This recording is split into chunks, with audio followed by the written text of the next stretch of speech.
नमस्कार मित्रांनो, एक भयंकर वाडा या कथेचा हा दुसरा आणि अंतिम भाग आहे. जर तुम्ही पहिल्या भागाचा व्हिडिओ न बघता थेट या व्हिडिओवर आला असाल तर हा व्हिडिओ पाहण्याआधी कथेच्या पहिल्या भागाचा व्हिडिओ आधी बघावा. ह्या कथेच्या दोन्ही व्हिडिओच्या लिंक्स दोन्ही व्हिडिओच्या डिस्क्रिप्शनमध्ये दिली आहे. कथेच्या दुसऱ्या आणि अंतिम भागाला आता सुरुवात करू.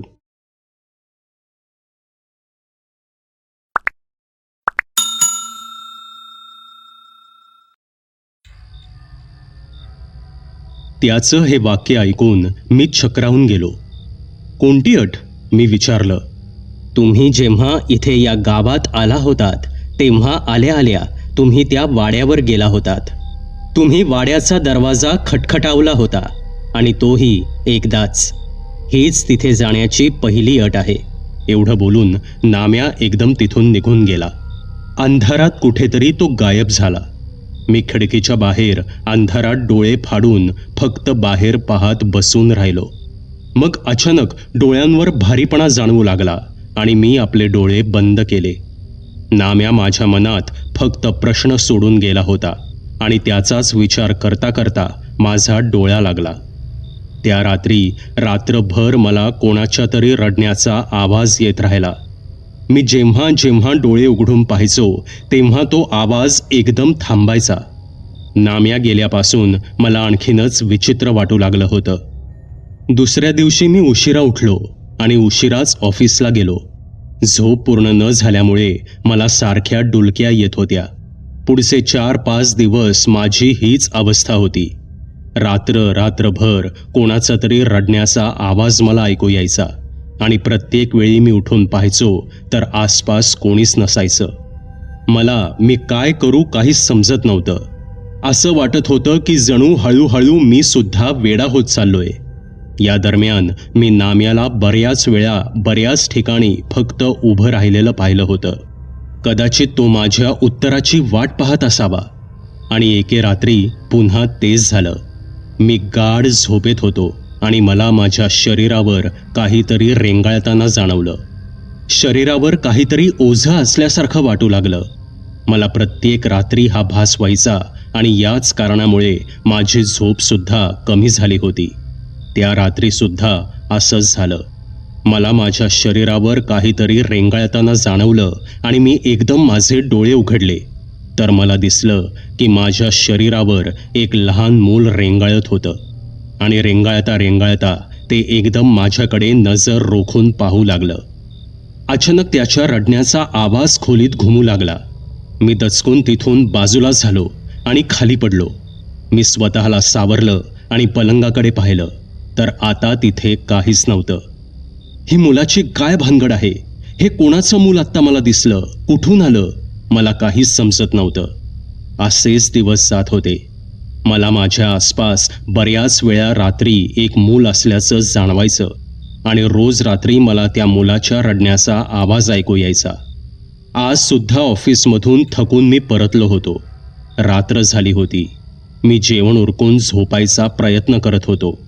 मला झोप लागून किती वेळ गेला होता माहीत नाही आणि आज पुन्हा मला तीच जाणीव झाली. मी खाडकन डोळे उघडले आणि तेच मूल मला दिसलं. मी तिथून उठून उभा राहिलो आणि अचानक पाठीमागून मला एक आवाज आला.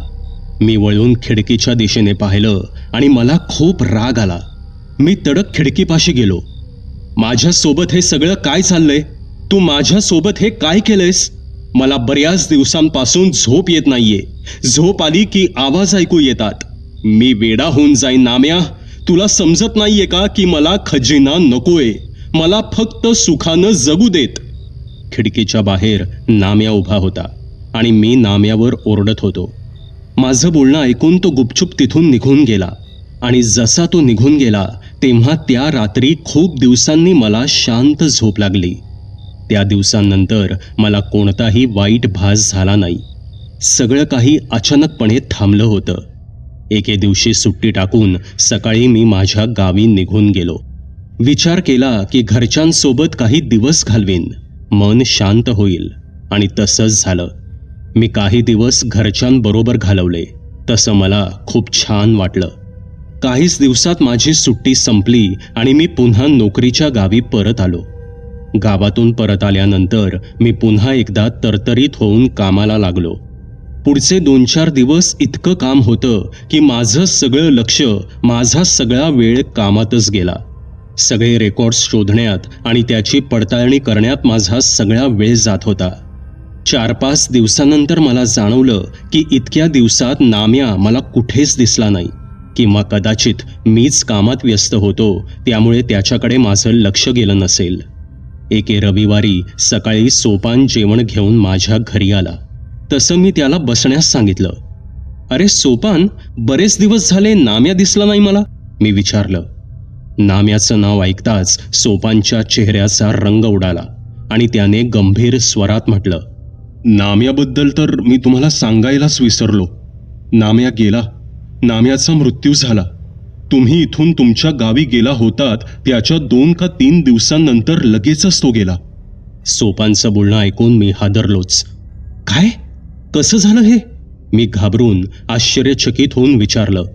माहीत नाही, पण त्याचा मृतदेह त्याच वाड्याच्या बाहेर पडला होता. शशिकांत यांनी त्याचे अंतिम संस्कार केले.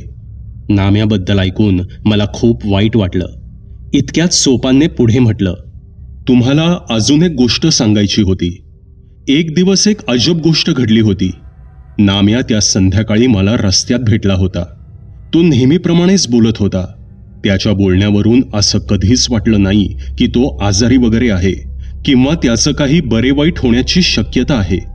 त्याने मला फक्त इतकंच सांगितलं की साहेबांना सांग की त्या संध्याकाळी मी जिथे बसलो होतो तिथेच त्यांच्या सगळ्या प्रश्नांची उत्तरं मिळून जातील.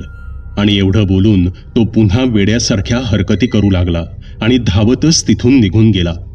मी तर त्याचं ते रूप पाहून हादरलोच होतो. मला समजत नव्हतं की तो खरंच वेडा आहे की तो ठीक झालाय. सोपानचं बोलणं ऐकून मीही विचारात पडलो. कोणती संध्याकाळ, कोणती जागा? मला आठवतच नव्हतं की तो कोणत्या जागेबद्दल बोलत होता. जास्त करून मी त्याला मंदिरात किंवा चौकातच उभं राहिलेलं पाहिलं होतं. त्याच दिवशी दुपारी मी पुन्हा पैसे आणण्यासाठी जिल्हा कार्यालयात गेलो. गावात परत येता येता मला नेहमीप्रमाणे संध्याकाळ झाली होती. सूर्याची लाली आकाशात पसरत होती. पक्षी चिवचिव करत होते आणि चिवचिव करतच आपापल्या घरांकडे परतत होते. संध्याकाळचं गावातलं ते खूपच शांत आणि सुंदर वातावरण होतं. आणि एकदम माझं लक्ष रस्त्यापासून लांब उभ्या असलेल्या त्या वाड्याकडे गेलं. तिकडे पाहताच एकदम नाम्याचा चेहरा माझ्या नजरेसमोर आला. मला आठवलं की एके संध्याकाळी नाम्या त्याच पायऱ्यांपाशी बसला होता. तो पायऱ्यांजवळ काहीतरी खोदत होता. त्याने तिथे काही लपवलं तर नसेल? माझ्या मनात अचानक विचार चमकून गेला. मी तिथेच थांबून याबद्दल विचार करू लागलो. गावचे लोक त्यावेळी रस्त्यावरून जात येत होते, म्हणूनच मी विचार केला की अंधार झाल्यानंतर तिथे जाईन आणि बघेन की तिथे काही आहे का. आत्ता गेलो आणि गावच्या लोकांनी मला तिथे पाहिलं तर ते सुद्धा हाच विचार करतील की मी सुद्धा त्या वाड्यातील खजिन्यासाठी वेडा झालोय. अशीच वेळ पुढे सरकत गेली आणि हळूहळू सगळं काही अंधारात बुडत गेलं. गडद अंधार झाल्यानंतर मी एकटाच पुन्हा तिथे गेलो. मी माझ्यासोबत एक मोठा स्क्रू ड्रायव्हर आणि एक लहान टॉर्च घेतला होता. अंधारात चाचपडत मी वाड्याच्या दिशेने जात होतो. तिथे पोहोचताच वळून मी आजूबाजूला पाहिलं. चहूबाजूंनी नजर फिरवली. दूर दूरपर्यंत तिथे कोणीच दिसत नव्हतं. होता तो फक्त गडद अंधार, भयाण शांतता आणि वाऱ्याचा आवाज. मी हळूच त्या पायऱ्यांजवळ बसलो आणि तिथेच साचपडू लागलो. काहीच वेळात मला तिथे खोदण्याचे ठसे दिसले. तिथेच एका जागेवर मातीचा लहान ढीग लागला होता. मी खिशातून स्क्रूड्रायव्हर काढला आणि तिथे खोदण्यास सुरुवात केली. मला जास्त वेळ लागला नाही. थोडंसं खोदल्यावर लगेचच कपड्याच्या पिशवीसारखं काहीतरी स्क्रूड्रायव्हरमध्ये अडकून जमिनीबाहेर आलं. मी त्यावरची माती साफ करून ती पिशवी उघडून पाहिली. त्यात एक जुना कागदाचा तुकडा होता. मी तो तुकडा उघडला आणि वाचू लागलो. जर तुम्ही हा कागद वाचत असाल तर मी तुम्हाला सांगू इच्छितो की मला अजूनही मुक्ती मिळालेली नाहीये. मरण्याने मुक्ती मिळत नाही, मुक्ती कर्मांनी मिळते. मी या कागदात सगळं काही लिहू शकणार नाही, पण मला तुम्हाला खरं सांगायचं आहे. आणि खरं हे आहे की तिथे कोणताही खजिना नाहीये, पण तिथे काहीतरी आहे.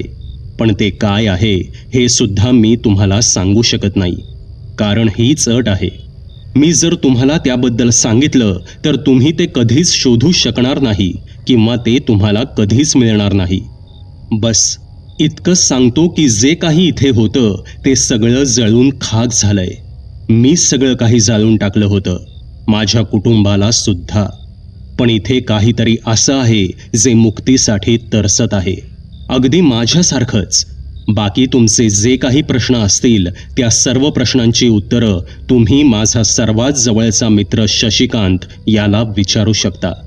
तुम्ही फक्त त्यांच्यासमोर माझं नाव घ्या, ते तुम्हाला सगळं काही सांगतील.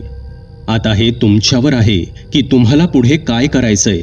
जर तुम्हाला माझी मदत करायची असेल तर पाठीमागच्या बाजूला लिहिलेल्या अटी वाचा, नाहीतर हा कागद जाळून इथेच फेकून द्या.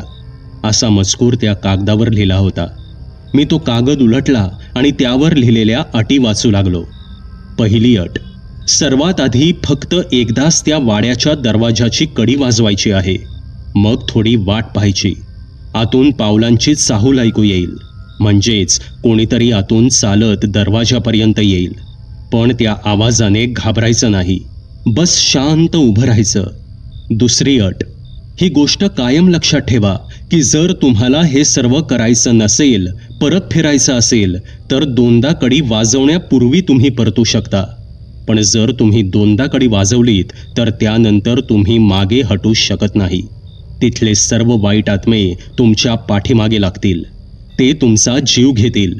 त्या वाड्याची कडी दोनदा वाजवण्याचा अर्थ असा आहे की तुम्ही तुमच्या मर्जीने आत जाण्यास तयार आहात. जेव्हा पावलांचा आवाज थांबेल त्यानंतर दोनदा कडी वाजवायची आहे. कडी वाजवताच झटकन आपले डोळे बंद करा, कारण तुम्ही त्यांना पाहू शकणार नाही. तुम्ही जर त्यांना पाहिलंत तर त्यांना पाहताच तुमचे डोळे फाटून जातील, तुम्हाला काहीच समजणार नाही आणि ते तुम्हाला सहज मारून टाकतील. तुम्ही जोपर्यंत त्यांना पाहत नाही तोपर्यंत ते तुमचं काहीही बिघडवू शकत नाहीत. मग जेव्हा दरवाजा उघडेल तेव्हा तुम्हाला फक्त काही पावलं आत जायचंय. आत जाताच दरवाजा पुन्हा बंद होईल. आता काहीही झालं तरी तुम्हाला आपले डोळे बंदच ठेवायचेत. तिसरी अट, आत होणाऱ्या भ्रमांपासून, भासांपासून स्वतःला वाचवा. कोणी आवाज दिला, कोणी बोललं, कुठला ओळखीचा आवाज ऐकू आला तरीही उत्तर देऊ नका. कोणाशीही बोलायचा प्रयत्न करू नका.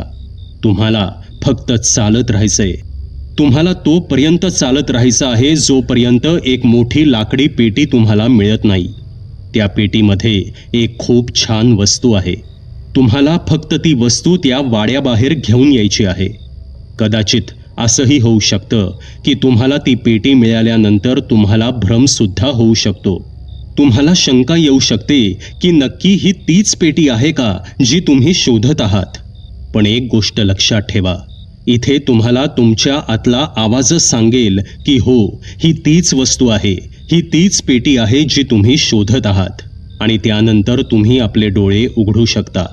बस आपल्या आतल्या आवाजावर विश्वास ठेवा, तुम्हाला काहीही होणार नाही. त्या कागदात इतकंच लिहिलं होतं. आणि आता मला निर्णय घ्यायचा होता की मला पुढे काय करायचंय. मी तो कागद खिशात ठेवला आणि हळूच त्या वाड्याच्या दरवाजापाशी जाऊन उभा राहिलो. काहीही विचार न करता मी एकदा दरवाजाची कडी वाजवली आणि मी बस शांत उभा राहिलो. खरं तर मी फक्त पाहू इच्छित होतो की खरोखरच पावलांचा आवाज येतो की नाही, आणि तेवढं करून मी पुन्हा तिथून परत जाणार होतो. पण सगळं काही एकदम बदलून गेलं. कडी वाजवताच सगळं काही शांत झालं. सगळीकडे एकदम भयान शांतता पसरली. असं वाटत होतं की जणू मी अचानक एका अंधाऱ्या दुनियेत गेलोय.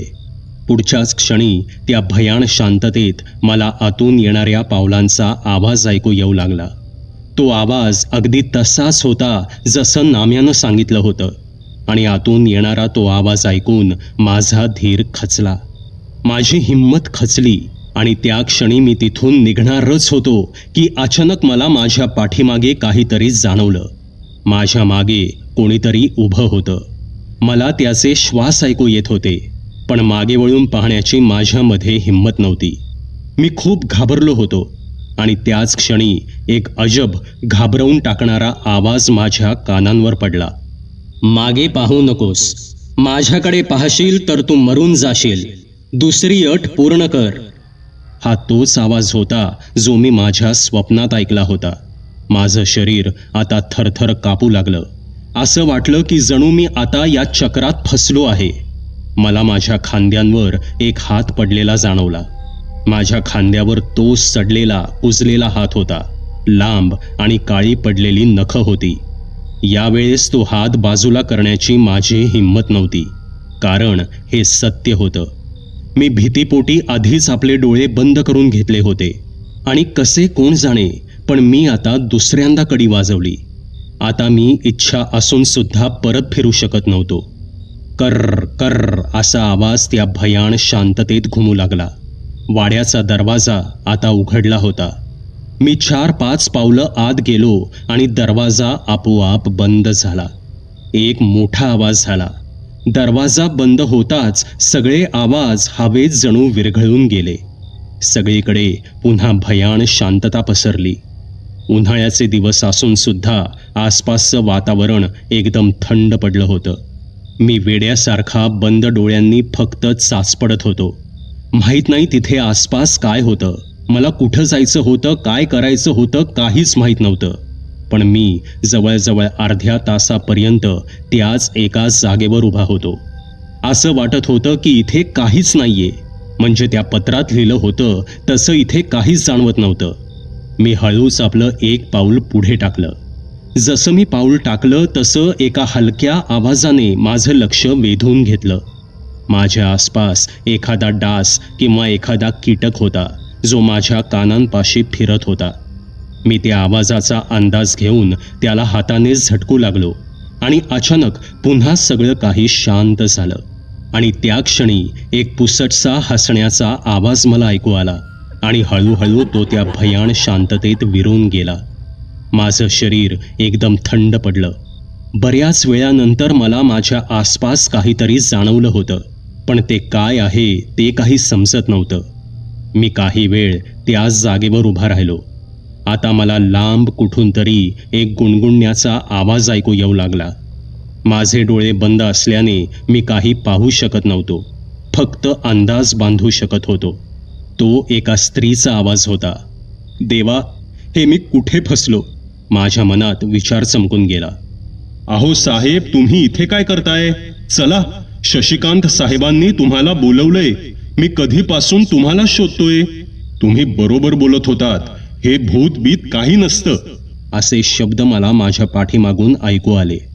तो आवाज मी लगेच ओळखला. तो सोपानचा आवाज होता. पण सोपान इथे कुठून आला असा विचार माझ्या मनात आला. मी त्या आवाजाला काहीच उत्तर दिलं नाही. तुम्ही काही बोलत का नाही साहेब? काय तुम्ही पण भूतांना घाबरता? तुम्ही पण बाकीच्या लोकांसारखेच भित्रे आहात. असे शब्द मला पुन्हा कानांवर पडले. माझ्या डोक्याने काम करणं पूर्ण बंद केलं होतं. पुढे जाण्याची माझ्यामध्ये हिंमत नव्हती. माहीत नाही माझ्यासोबत पुढे काय होणार होतं. माझ्यासाठी आता मागे जाण्याचे सगळे रस्ते बंद झाले होते.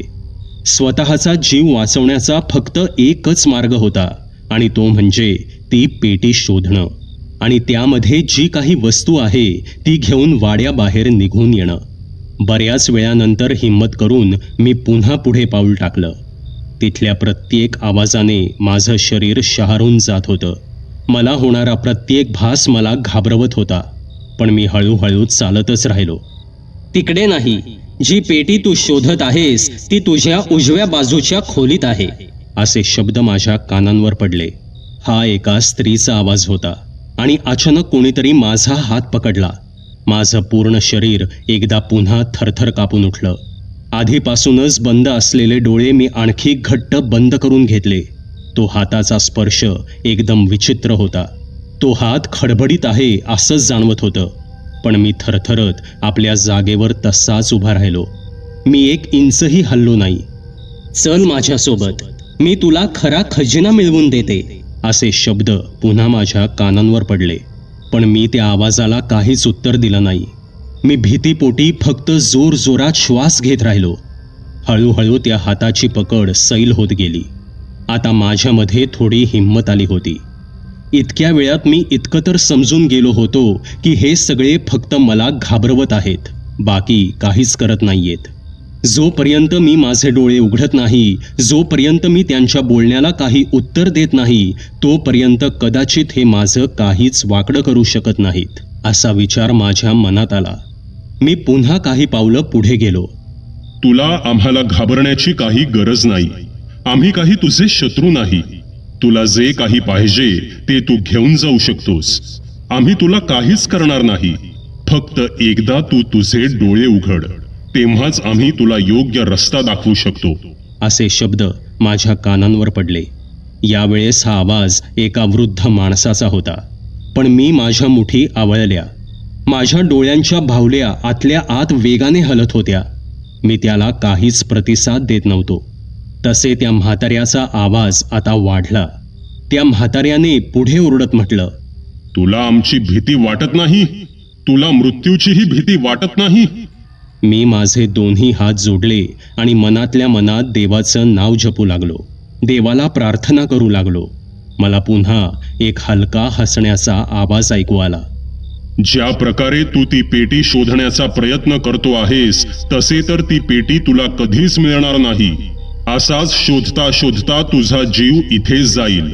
असे शब्द माझ्या कानांवर पडले आणि त्याच क्षणी मला रडण्याचा आवाज ऐकू येऊ लागला. तो एका लहान मुलाच्या रडण्याचा आवाज होता. तो एक बारीक आवाज होता.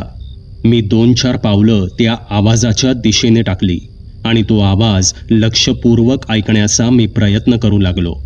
पण त्या लहान मुलाच्या आवाजामध्ये मला कोणताही धोका जाणवत नव्हता. उलट त्यात एक वेदना होती. आपल्या आईसाठी ती एक हाक होती. मी हा आवाज आधीसुद्धा कुठेतरी ऐकला होता आणि लगेच मला आठवलं, हा आवाज तर मी माझ्या स्वप्नात ऐकला होता. मी त्या आवाजाच्या दिशेने माझी पावलं टाकत राहिलो, पण तेव्हा त्या क्षणी मला एकाच वेळी आता अनेक आवाज ऐकू येऊ लागले. तू मरणार आहेस. तुला कोणीच वाचवू शकत नाही. ही आमची दुनिया आहे. तू आता इथेच कायमचा आमच्या सोबत राहशील. पण माझं पूर्ण लक्ष फक्त त्या मुलाच्या आवाजावर होतं. तो आवाज ऐकून असं वाटत होतं जणू एखादं निष्पाप मूल लांडग्यांच्या कळपात फसलेलं आहे. मी अंदाज घेत चाचपडत पुढे पुढे चालत राहिलो. पुढे जाता जाता मी कोणत्या तरी गोष्टीला अचानक धडकलो. मी हातांनी चाचपडून पाहिलं, पण पुढे काहीच नव्हतं. काही वेळाने लक्षात आलं, ती एक दगडाची भिंत होती. मी इकडे तिकडे चाचपडत होतो. मला माझ्या चहू बाजूंनी तऱ्हेतऱ्हेचे हसण्याचे आवाज ऐकू येत होते. आता माझ्यामध्ये हिंमत तर आली होती, पण माहीत नाही की मी किती वेळ तिथे चाचपडत होतो. किती मिनिटं, किती तास निघून गेले याचा मला काहीच अंदाज नव्हता. आता माझ्या बंद डोळ्यांसमोर मला काही खोल्या दिसू लागल्या. मी प्रत्येक खोलीतली प्रत्येक वस्तू अंदाज घेऊन तपासून पाहू लागलो. मला हेही माहीत नव्हतं की मी योग्य मार्गावर आहे की नाही. बराच वेळ गेला होता. आता माझा संयम सुटत चालला होता. कित्येक तास उलटून गेले असावेत, पण मी त्या वाड्यात फक्त इकडे तिकडे फिरत होतो. तिथले सर्व वाईट आत्मे माझ्यावर हसत होते. डोळे उघडण्यासाठी मला ते सारखे प्रवृत्त करत होते, पण मी जाणून होतो की डोळे बंद आहेत म्हणूनच मी जिवंत आहे. आता बराच वेळ उलटून गेला होता. माझे डोळे आता दुखू लागले होते. मला स्वतःचाच राग येऊ लागला होता की मी इथे का आलो. मला स्वतःला माहीत नव्हतं की मी किती खोल्यांचे दरवाजे उघडले, किती खोल्या तपासून पाहिल्या, पण कुठेच काहीच मिळालं नाही. कदाचित तिथे कोणतीही पेटीच नव्हती. मला वाटलं आता मी मरणार. आता मी थकलो होतो, मानसिकरित्या हरलो होतो. मी रागातच माझ्या हातातील टॉर्च तिथेच खाली फेकून दिला आणि टॉर्च खाली पडताच मला जाणीव झाली की मी अशा कोणत्या तरी वस्तूवर उभा होतो जी आतून पोकळ आहे. मला एक आशेचा किरण दिसला. मी आत्तापर्यंत बस इकडे तिकडे शोधलं होतं, पण हा विचारच केला नव्हता की इतक्या मोठ्या वाड्यात तळघर सुद्धा असू शकतं. मी त्या जमिनीचा अंदाज घेतला. खालच्या फरशीवर मी माझा पाय आपटू लागलो आणि असाच पुढे पुढे जाऊ लागलो. 2-4 पावलं गेल्यावर मला जाणवलं की मी जिथे उभा होतो तो एक दरवाजा होता. लाकडाचा एक मोठा दरवाजा. मला त्याची कडी सापडली, पण तो एकट्यानं उघडणं माझ्यासाठी कठीण होतं. इतक्यात मला आठवलं की माझ्या खिशात स्क्रूड्रायव्हर आहे आणि मी तो लगेच खिशातून काढला आणि त्याच्या साह्याने मी तो जुना गंजलेला दरवाजा पूर्ण ताकद लावून उघडला. तो उघडताच एक सुगंध माझ्या आसपास पसरला. म्हणजेच मी योग्य मार्गावर होतो. मी तिथल्या पायऱ्यांचा अंदाज घेत खाली उतरलो आणि तिथेच मला एक मोठी लाकडी पेटी मिळाली. माझा स्वतःवरच विश्वास बसत नव्हता की मी ती लाकडी पेटी शोधून काढली आहे. मी बंद डोळ्यांनी चाचपडत ती पेटी उघडली. तसे तिथे आणखीनच सुगंध पसरला. मला कळून चुकलं होतं की मी योग्य पेटीपाशी आहे. मी आनंदाने आपला हात त्या पेटीच्या आत घातला. तेव्हा मला एक मऊ अशा गोष्टीचा स्पर्श झाला आणि त्या स्पर्शासोबतच मला रडण्याचा आवाज ऐकू येऊ लागला. मी त्याच्या पूर्ण शरीराला स्पर्श केला, जशी एखादी आई आपल्या बाळाला स्पर्श करते. तसं ते बाळ शांत झालं. हा अगदी तसा स्पर्श होता जसा नाम्याने सांगितला होता. माझ्या आतल्या ममतेचा आवाज मला सांगत होता की हे तेच आहे ज्याचा मी शोध घेतो आहे. मी त्या लहान मुलाला आपल्या हातात उचलून घेतलं. त्याला छातीशी लावलं. तसं मला शहारून आलं आणि त्या क्षणी मी न घाबरता माझे डोळे उघडून पाहिलं. खरंच माझ्या हातात एक गोड लहानसं बाळ होतं. माहीत नाही का, पण त्याला पाहून माझ्या डोळ्यात अश्रू आले. म्हणजे नाम्या इतक्या वर्षांपासून याला शोधत होता? हाच त्याचा खजिना होता? असे विचार माझ्या डोक्यातून चमकून गेले. मी तिथून वेगाने परत फिरलो. आता मला लवकरात लवकर परत जायचं होतं. मी माझी नजर माझ्या हातातील बाळावर ठेवून पायऱ्या चढत त्या मोठ्या दरवाजाच्या दिशेने पुढे जाऊ लागलो. आता तू मरणार आहेस, तू मरणार, तू मरणार आहेस. आम्ही तुला सोडणार नाही, तुला मारून टाकू. असे आवाज मला माझ्या चहू बाजूंनी येऊ लागले. तोच भयानक हसण्याचा आवाज ऐकू येत होता. पण मी सर्व आवाजांकडे दुर्लक्ष केलं आणि फक्त सरळ चालत राहिलो. मला त्यांच्या किंकाळ्या ऐकू येत होत्या. ते सगळे माझ्या आसपास होते. ते सर्व माझ्यावर घोंगावत होते. शेवटी मला दरवाजा उघडण्याचा आवाज आला आणि मी वेगाने बाहेर निघून गेलो. बाहेर जाताच सगळे आवाज अचानक बंद झाले. सगळं काही पुन्हा शांत झालं. फक्त एक बारीकसा आवाज माझ्या कानात बराच वेळ घुमत राहिला आणि मग हळूहळू तो सुद्धा कमी होत गेला. मी समोर पाहिलं. माझ्या समोर एक स्त्री उभी होती. सडलेला चेहरा, सडलेले हात, लांब नखं. पण तिला पाहून मला जराही भीती वाटली नाही. बाळाला पाहून तिच्या डोळ्यात अश्रू दाटून आले होते.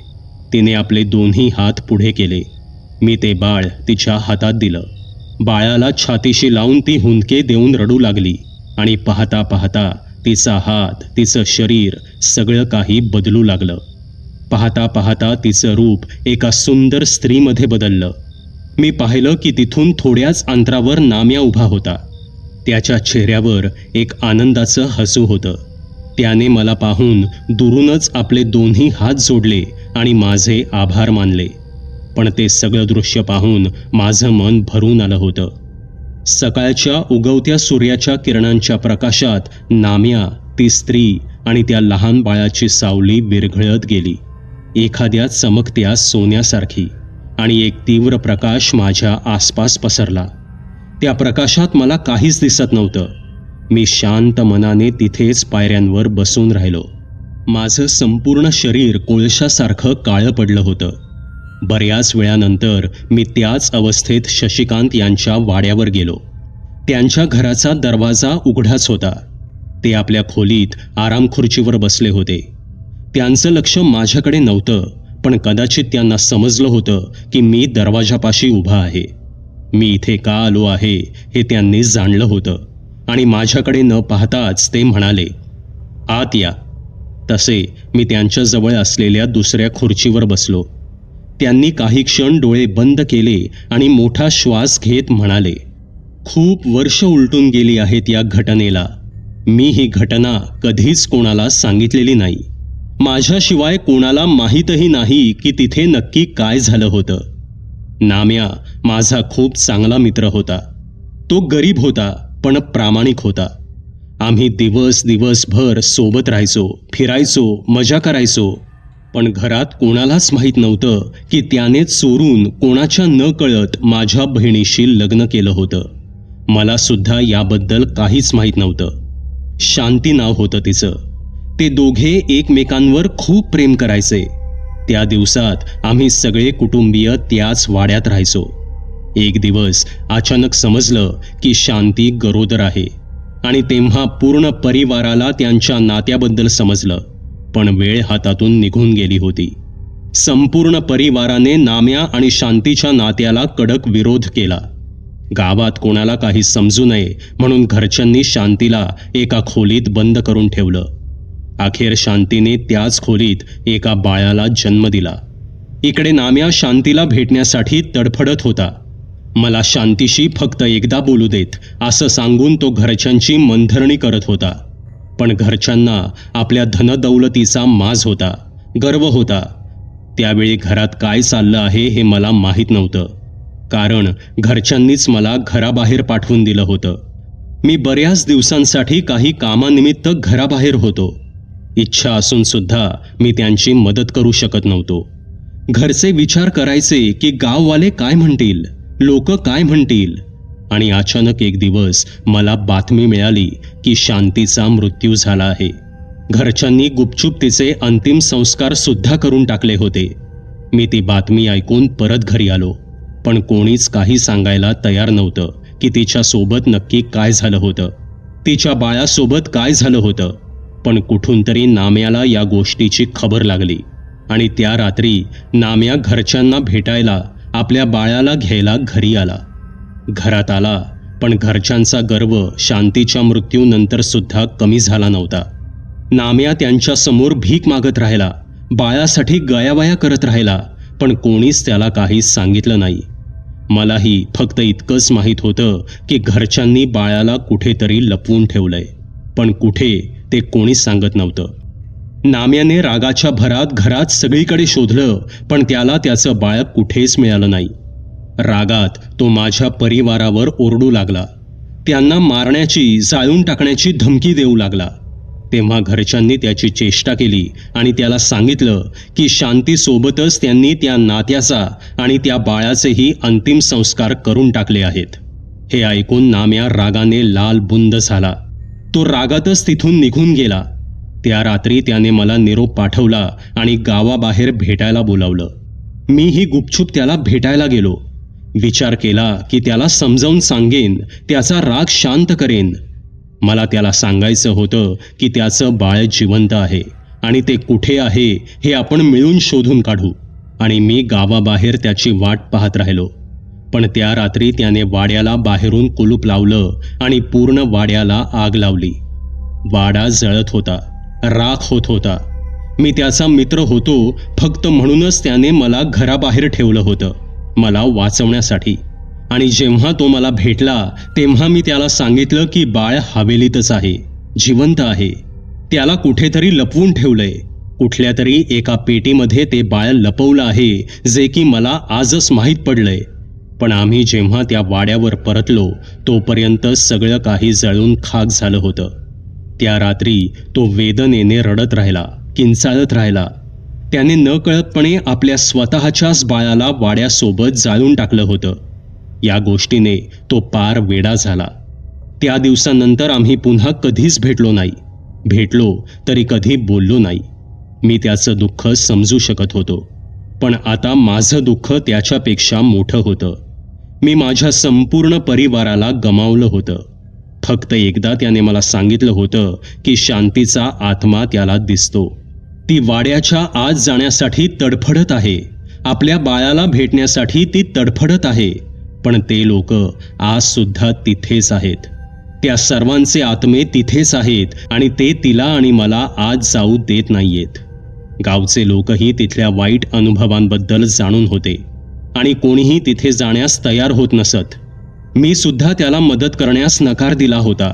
म्हणूनच मग नाम्याने मुद्दामून ही अफवा पसरवली की त्या वाड्यात खजिना आहे, जेणेकरून कोणाच्या ना कोणाच्या मदतीने तो आपल्या बाळाच्या आत्म्याला त्यांच्या तावडीतून सोडवू शकेल. आणि कदाचित आज ते घडलं. मी कधी नाम्याला बोललो नाही, पण मलाही शांतीचा आत्मा दिसायचा, अगदी दररोज.